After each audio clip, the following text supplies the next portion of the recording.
She slapped me in front of 130 guests. The sound cracked louder than the music, sharper than the clinking of glasses. My cheek burned, but my voice stayed calm. I didn't argue, I didn't beg, I just turned and walked out of the hall.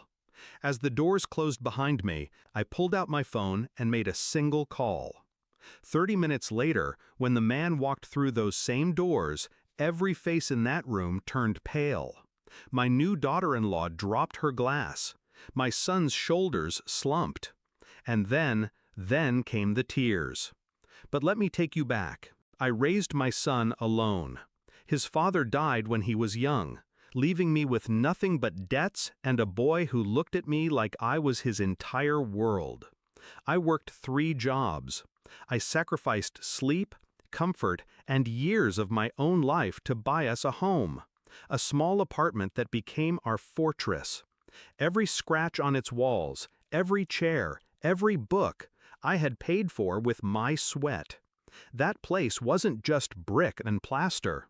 It was proof that we had survived. Proof that I had given my son stability, even when the world tried to take everything. So when he met her, I welcomed her. I wanted to believe she'd love him like I did.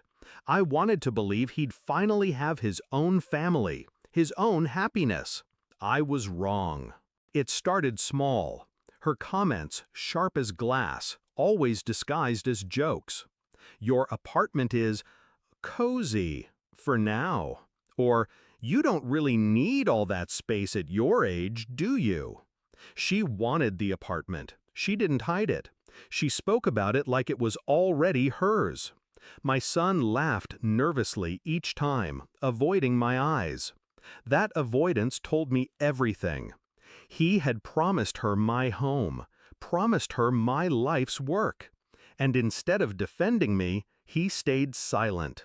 At the wedding, under chandeliers and roses, she stood up, in front of everyone, and she demanded my apartment keys as if I were some tenant overstaying my welcome. When I refused, she slapped me. Her hand trembled. Mine did not. I left quietly, but inside, something sharp settled into place. I wasn't going to fight her. I was going to end her. The shift. I called a man I hadn't spoken to in years. A man my son didn't even know existed. His uncle. My late husband's brother. My son had grown up believing his father's side abandoned us. He never knew the truth. They wanted nothing to do with me, but they adored the boy. And while I worked 3 jobs, they built fortunes. Quietly, ruthlessly. I kept them away to protect him, to raise him without the poison of money. But that night, when his new bride slapped me, I decided to let the poison in. The man who walked into that wedding hall wasn't just anyone. He was power in a tailored suit.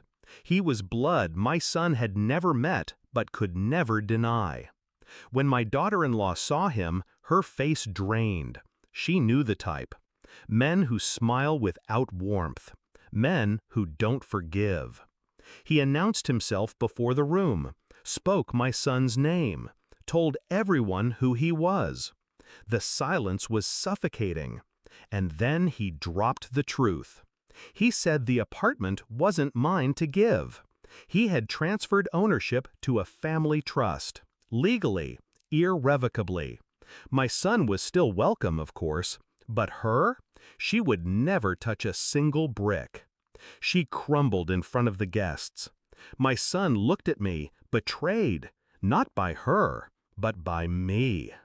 Because he realized in that moment that I had outplayed them both. She screamed. He cried.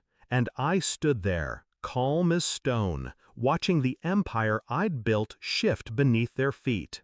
They thought they were clever. They thought age had made me weak, desperate, easy to corner. They forgot who raised this family from nothing. They forgot whose hands bled to build it. And they learned, in front of 130 witnesses, that you do not slap the hand that raised you and expect to hold its keys. I didn't stay for the cake. I didn't stay for the dancing. I walked out of that hall the way I walked in, alone, but lighter. Later, people asked why I humiliated my own son on his wedding day. I tell them this: I didn't humiliate him. He did that himself when he chose her greed over my sacrifice. I simply revealed the truth. Revenge is not loud. It's not about fists or screams. It's about timing. It's about control. It's about walking away with your head high while they drown in the mess they created. That night, I didn't just keep my apartment.